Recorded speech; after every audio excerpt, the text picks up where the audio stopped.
Por la señal de la Santa Cruz de nuestros enemigos, líbranos, Señor Dios nuestro, en nombre del Padre, y del Hijo, y del Espíritu Santo. Amén. Señor mío, Dios mío, creo firmemente que estás aquí, que me ves, que me oyes. Te adoro con profunda reverencia, te pido perdón de mis pecados y gracia para hacer con fruto este rato de oración. Madre mía Inmaculada, San José, mi Padre y Señor, Ángel de mi guarda, intercedan por mí. Queridos hermanos, continuamos con nuestras meditaciones sobre la oración, siguiendo las enseñanzas del Catecismo de la Iglesia Católica, y concretamente ya nos encontramos en el número 2713 y siguientes, que nos hablan de la oración como combate, y nos dice que la oración es gracia, la oración es alianza y también mirada. Y recordábamos la meditación pasada aquello que decía San Juan de la Cruz, que la contemplación es amor silencioso. Y en este sentido podemos decir que este silencio es insoportable para el hombre exterior. Por eso no podrá percibir que el Padre quiere dar a conocer al Señor, a Jesús, a vos, Señor, Verbo encarnado, sufriente, muerto y resucitado. Por eso la contemplación nos une a la oración y nos une concretamente también a la oración del Señor, a tu oración, Jesús. Nos une en la medida en que también nosotros nos unimos a tu misterio, en el misterio celebrado por la Iglesia en la Eucaristía. La contemplación es fuente de vida para la multitud cuando vive la noche de la fe, la noche pascual de la resurrección que pasó antes por la agonía y el sepulcro. El Catecismo no deja de recordarnos algo tan importante como que la oración es un don, que es una respuesta nuestra y que además siempre supone esfuerzo, siempre supone esfuerzo. La oración es combate del Catecismo. ¿Y combate contra quién? Bueno, combate contra nosotros mismos, combate contra el tentador, que justamente lo que pretende es separarnos del Señor. Y en ese sentido, en este combate, tenemos toda la gracia de Dios, evidentemente, ¿no? Toda la ayuda. Y el Señor quiere esa relación, esa cercanía. Y en esa medida, también en la medida en que estemos unidos al Señor, en la medida que hagamos nuestra oración, podemos quedarnos muy contentos porque, como recuerda el Catecismo, se vive como se ora y se ora como se vive, ¿no? Y el que no quiere vivir según la voluntad de Dios no podrá nunca orar en su nombre. Recuerda el Catecismo que la oración no es simple operación psicológica. La oración no es solo concentración y menos una concentración para llegar al vacío, ¿no? Tampoco la oración son meras palabras rituales, ¿no? La oración es un diálogo personal, y esa podemos hablar con la persona del Padre, con la persona del Hijo, con la persona del Espíritu Santo. Podemos acudir a los santos para que intercedan por nosotros. Esa oración que siempre es escuchada. Algunos sabemos no hacen oración porque no tienen tiempo, dice el Catecismo. Otros se desalientan porque ignoran que es obra del Espíritu Santo y no solamente de ellos. Ya la oración de petición, con solo decir Señor, enséñame a rezar, Padre, quiero comunicarme con vos, Dios Espíritu Santo, ilumíname, ya eso tiene un valor enorme y eso es hacer oración. Por eso terminamos esta parte con una plegaria diciéndole: Señor, ayúdame a combatir el desaliento ante la sequedad y dame humildad, confianza y perseverancia para vencer los obstáculos que se presentan. Hablemos ahora de las objeciones a la oración, ¿no? También sobre la necesidad de la vigilancia. Estamos en el número 2729 y siguientes, ¿no? Que hace referencia a esas dificultades que siempre aparecen en la oración. Ya dijimos que la oración es combate. Lo tenemos muy experimentado quienes hacemos oración, que es muy fácil distraerse. Muy fácil. Pero podemos consolarnos también diciendo que es peor que las distracciones es dejar llevar por el activismo y ya no hacer la oración. Como decía un romano pontífice, me acuerdo si era Pío XII, hablando del rosario, decía: el peor rosario es el no rezado, ¿no? Entonces, la peor oración es la que uno no hace. Por eso, si uno está distraído y pone lucha, bueno, Dios estará muy feliz de nuestra lucha y de nuestra fuerza, aunque a veces, en fin, nos dejemos vencer también por las tentaciones de las distracciones o por los motivos que sean, ¿no? Es difícil a veces seguir el consejo del Señor de estar vigilantes, ¿no? Porque sobrevienen las distracciones, tanto en la oración mental como en la oración vocal. A veces algunas de las distracciones podemos convertirlas en temas de nuestra oración. Cuando uno hace la oración de diálogo con el Señor y le vienen a la cabeza los problemas, las dificultades propios o de otras personas, bueno, uno puede hacer de eso un rato de oración. Señor, te pido por este problema, por esta dificultad, por esta cuestión, por esta persona. Entonces puede convertir eso que uno tiene, le viene a la cabeza, en oración. Otros temas, quizá convenga dejarlos para, en fin, tratar de volver a llevar el pensamiento sobre algún otro tema específico de la oración, ¿no? En fin, no todas las distracciones, pueden llevarse a la oración. En fin, uno también lo puede hablar con el mismo Señor, ¿no? En estas distracciones podemos también decir lo mismo que se dice sobre la tentación, que lo malo no es la tentación, o lo malo no es la distracción, sino, lo que uno decide cuando percibe que está distraído, cuando percibe una tentación, está como la opción de decir: sigo por el camino del bien y rechazo esto que es una invitación al mal, entonces nos venció la tentación, o cayó en la tentación.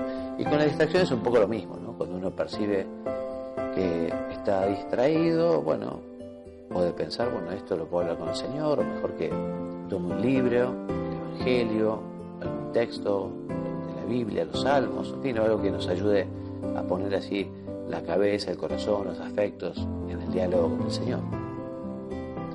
Dice el Catecismo que el combate se decide cuando se elige a quién servir.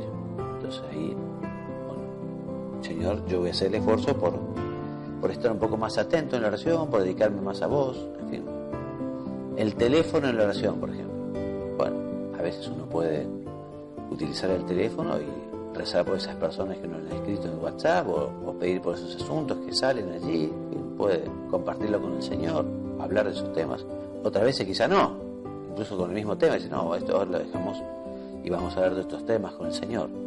En este sentido, pienso que se parece también a la comparación con otras personas, ¿no? Y también cuando hablamos con otras personas, procuramos, atender a esa persona, y no estamos atendiendo el teléfono o mirando otros mensajes, en fin, ¿no? Así que, en fin, la oración, tiempo para el Señor, procurar justamente poner la cabeza en el corazón en temas que al Señor también le interesen, en temas de nuestra vida, temas de la vida de los demás, en fin. Bueno, referente a la oración también, haciendo referencia a la oración, la Escritura habla de la vigilancia que viene de vigilia, ¿no? Y que es justamente estar despierto, estar en vela. ¿Te acordás cuando Jesús también estuvo allí haciendo su oración previo a su muerte, previo a la flagelación? Bueno, los apóstoles se quedan dormidos, ¿no? Y Jesús que reclama: ¿no habéis podido velar conmigo al menos, ¿no? Ese sueño, ¿no? Cuando estaban invitados los apóstoles a acompañar con su oración, esa oración de Jesús, allí en el monte de los Olivos. Bueno, nosotros también a veces tendremos que hacer el esfuerzo para mantenernos despiertos, en vela, atentos, ¿no? También Jesús, hay una parábola que reclama un poco esa atención, esa vigilancia, cuando nos habla de esas vírgenes, que algunos fueron prudentes y otras fueron necias, ¿no? Y se quedaron durmiendo, bueno, y unas no tenían ese aceite para sus lámparas. Bueno, esa falta de vigilancia, esa falta de atención, después no les permitió entrar en el festejo de bodas, ¿no? Porque se habían quedado en sus cosas sin preocuparse del cumplimiento, en este caso, de esa obligación de estar en vela, de esperar al esposo, de tener sus lámparas encendidas, en fin. O sea que la falta de vigilancia sería también eso, quedarse dormido en oración, algo que puede pasar fácilmente, algo que quizá hablando con otra persona es difícil que pase. Cuando está hablando con alguien, en fin, puede pasar también. Me ha pasado también con gente que estaba muy cansada, después, bueno, que se quede dormido. Bueno, pobrecito, se ve que lo necesitaba. Pero bueno, a veces nuestro sueño se debe un poco a falta de esfuerzo, ¿no? A veces no, dependerá. También a veces el Señor nos mirará tiernamente que nos quedamos un poco dormidos en oración, pero bueno, no por falta de lucha, sino por un verdadero cansancio. Habrá que ver. Pues lo importante es eso, que pongamos el corazón, la cabeza, que estemos en ese combate por tratar de buscar la comunicación con el Señor, ¿no? A través del diálogo, a través de la lectura, a través de los sentimientos. Así que, en fin, no nos dejemos llevar por la somnolencia espiritual, ¿no? Que es la dejadez, el abandono, la falta de lucha. También otra dificultad que se presenta en la oración es la sequedad. La sequedad es rezar sin gusto, ¿no? Un desierto espiritual, se seca el corazón. Y esta sequedad puede tener por lo menos dos fuentes. Por un lado puede ser voluntad de Dios, que pasemos por un momento de aridez, de desierto. Pero por otro lado también puede ser una manifestación de falta de lucha, de dejadez, de abandono. Evidentemente, en el primer caso, si es voluntad de Dios que pasemos esos momentos más difíciles, evidentemente será una prueba y una oportunidad para vivir la virtud de la fortaleza y manifestarle al Señor también nuestra perseverancia con ese esfuerzo. También puede ser una oportunidad para pedirle al Espíritu Santo el don de piedad, sobre los 7 dones del Espíritu Santo, por el que justamente el Espíritu Santo, la tercera persona de la Santísima Trinidad, nos da mayor gusto por la oración, ganas, o sea, nos da unos sentimientos de gratitud, unos sentimientos de alegría, unos sentimientos, en fin, podemos decir que es lo contrario a la aridez. La aridez es cuando uno tiene que remar contracorriente y es muy difícil hacer la oración. La piedad es justamente que uno está feliz y contento en ese diálogo, en esa conversación, en esa charla, en ese hacer la oración, ¿no? Así que, en fin, por eso, si lo que pasa es que es la voluntad de Dios que pasamos un momento de aridez, y bueno, eso, perseverancia, oración y hacer lo que se pueda. Y se trata del segundo caso, de que hay falta de lucha, hay dejadez, abandono, tibieza. Bueno, entonces hay que pedirle la gracia al Señor de poder convertirnos, de volver a empezar, de dejar de lado esa somnolencia espiritual, dejar de lado esa pereza. Así que, en fin, que no es humildad, ya que el hombre sencillo no se extraña de su miseria y esta le lleva a una mayor confianza con el Señor y a mantenerse firme en la constancia. Bueno, otra tentación que puede presentarse es la falta de fe, que lo mismo también puede ser fruto de un regalo de Dios, ¿no? Un momento de dificultad o de falta de fe. Cuenta en el proceso de beatificación y encarnación de la Madre Teresa de Calcuta, que tuvo unos momentos importantes de dudas de fe, ¿no? Y bueno, el Señor permitía esto para que la santa realmente se aferrase más a Dios, ¿no? Pidiéndole la fe. Me cuesta creer, en fin. Las dudas de fe se pueden presentar, digamos, con muchas cuestiones concretas, ¿no?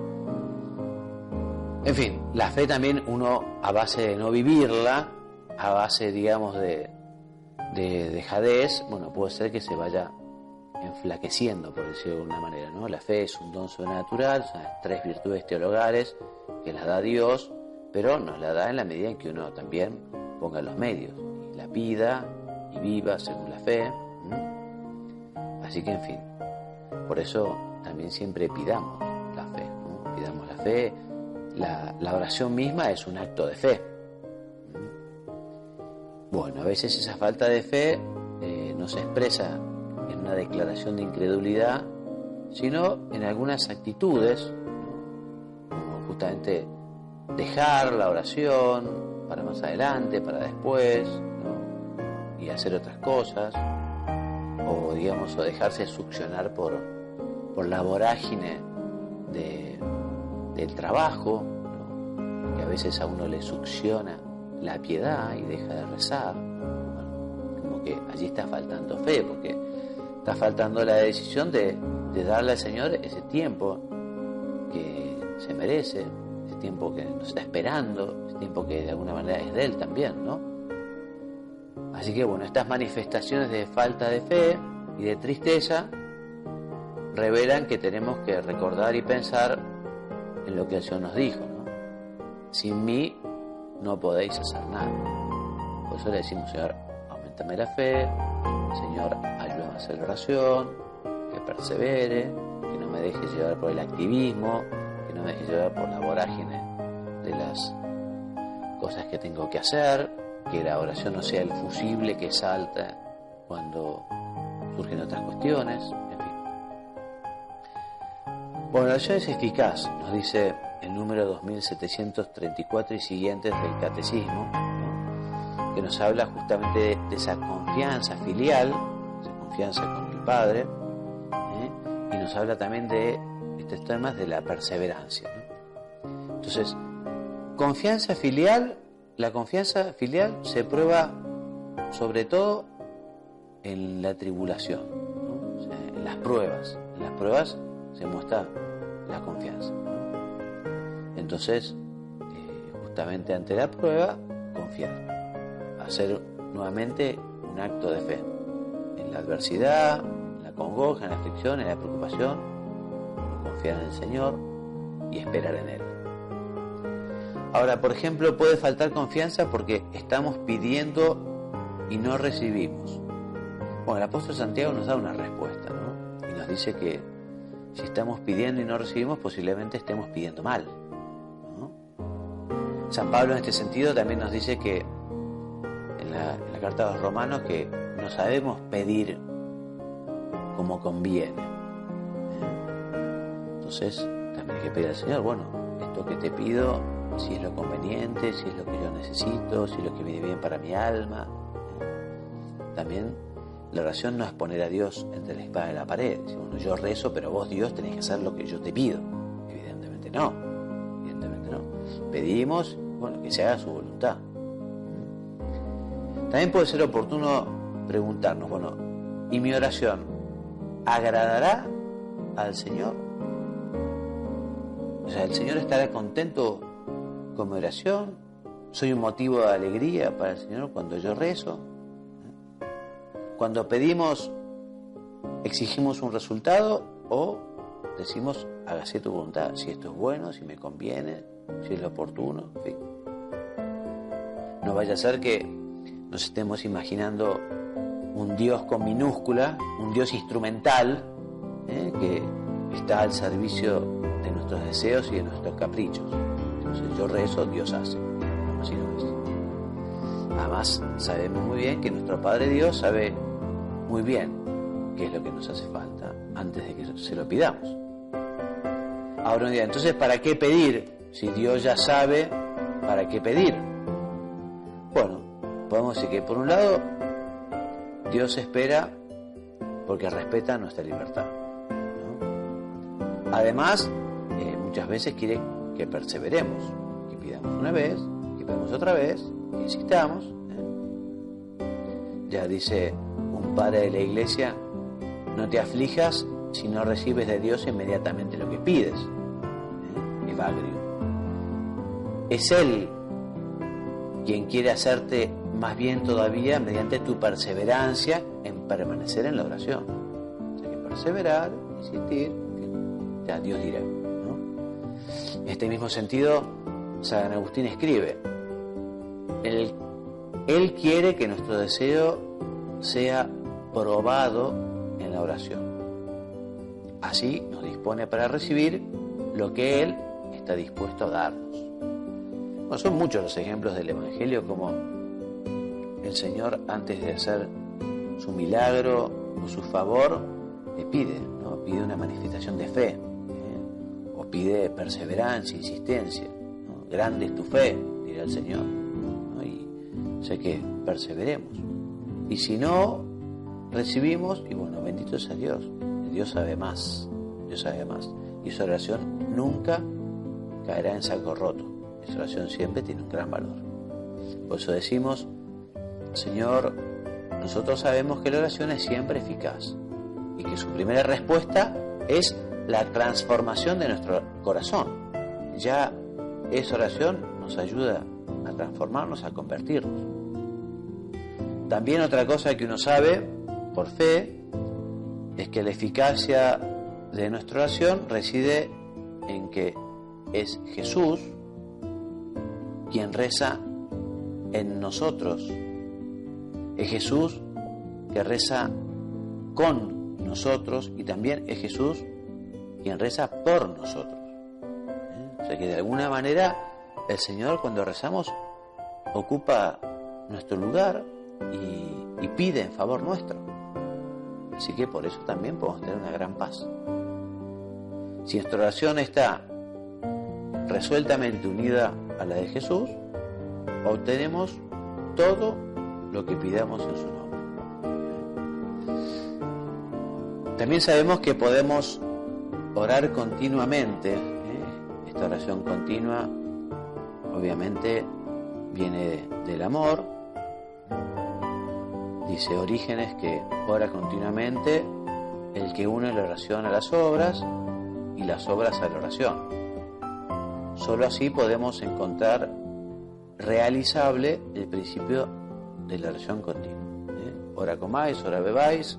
O sea que nosotros convertimos nuestro trabajo en oración también, ¿no? Porque lo ofrecemos, porque lo hacemos en presencia de Dios, el trabajo, el descanso, el traslado. O sea, como el rey Midas, ¿no? Del cuento aquel, la leyenda, que convertía todo en oro, lo que tocaba. Nosotros tenemos que convertir todo en oración, todo en ofrenda al Señor.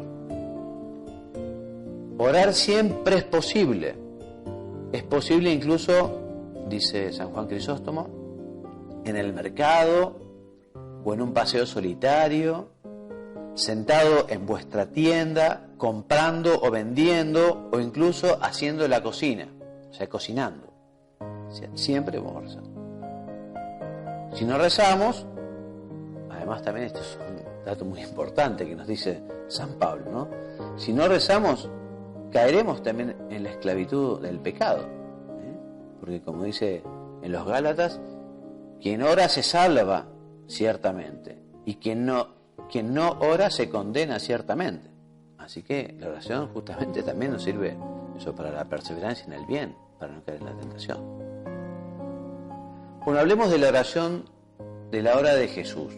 Esa oración del sumo sacerdote, que se trata en los números 2746 y siguientes del Catecismo, ¿no? Todos sabemos que Jesús, con su soberana libertad, se entregó enteramente a la obra del Padre, a hacer la voluntad del Padre. Y llegada a su hora, se consagró al Padre como sumo sacerdote y víctima pascual. Por eso te decimos, Señor, gracias Jesús por haber querido cumplir la voluntad del Padre. Tu muerte en la cruz no fue fruto del azar, o fruto de una desgracia, una desgraciada constelación de circunstancias, no. Dios permitió la ceguera de personas como Herodes y Poncio Pilato para realizar su designio de salvación, y este divino designio de salvación, por medio de la muerte del siervo justo, como nos cuenta Isaías y los Hechos de los Apóstoles, ya había sido anunciado en el Antiguo Testamento, en la Sagrada Escritura, como un misterio de salvación para liberarnos del pecado y de la muerte eterna. De modo que la muerte redentora de Jesús vino a cumplir aquella profecía del siervo doliente del libro de Isaías, en el que Jesús mismo se presenta y muestra el sentido de su vida, el sentido de su muerte, a la luz de estos textos. El mismo Jesús lo manifiesta y lo dice, que se cumplía en él esta profecía. Vos, Señor, se lo recordaste a tus discípulos en el camino de Emaús, cuenta Lucas en el capítulo 24. También se lo recordaste a los apóstoles cuando les decías: es necesario que se cumpla lo que está escrito en la ley de Moisés, en los profetas y en los salmos acerca de mí. Y así tu sacrificio, Señor, nos devolvió la comunión con Dios. Este sacrificio tuyo da plenitud y sobrepasa todos los demás sacrificios. En ese sentido, Señor, tu sacrificio es único. Reparó nuestra desobediencia, así como por la desobediencia de un solo hombre, Adán, todos fuimos constituidos pecadores. Por tu obediencia, Señor, podemos llegar a ser santos. Ningún hombre estuvo jamás en condiciones de tomar todos los pecados de los hombres y ofrecerse en sacrificio por todos. Solo vos, Señor, Dios y hombre verdadero, podrías hacerlo.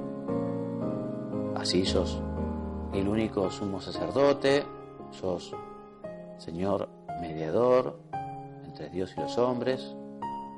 Todo sacerdocio tiene su fuente en el tuyo, tanto el sacerdocio ministerial y el sacerdocio común de todos los fieles, que siendo esencialmente diferentes, también están ordenados uno al otro. De hecho, el sacerdocio jerárquico, el de los presbíteros, ¿no? Diáconos, el obispo, este sacerdocio está al servicio de todos los fieles, y el sacerdocio común, o sea, el de todos los bautizados, se realiza con el desarrollo de la gracia bautismal, vida de fe, esperanza y caridad, vida según el Espíritu. Bueno, hasta aquí nuestra meditación de hoy. Ya en la próxima meditación haremos un resumen final, una síntesis de lo que hemos estado viendo en esta primera sección de la cuarta parte del catecismo, ¿no? La oración cristiana. Ya en las próximas meditaciones comenzaremos a hablar, Señor, de la oración que vos nos enseñaste. Vamos a hablar del Padre Nuestro. Así que bueno, terminamos con la misma oración con la que comenzamos esta meditación. Te doy gracias, Dios mío, por los buenos propósitos, afectos e inspiraciones que me has comunicado en esta meditación. Te pido ayuda para ponerlos por obra. Madre mía Inmaculada, San José, mi Padre y Señor. Ángel de mi guarda, intercedan por mí. En nombre del Padre, del Hijo y del Espíritu Santo.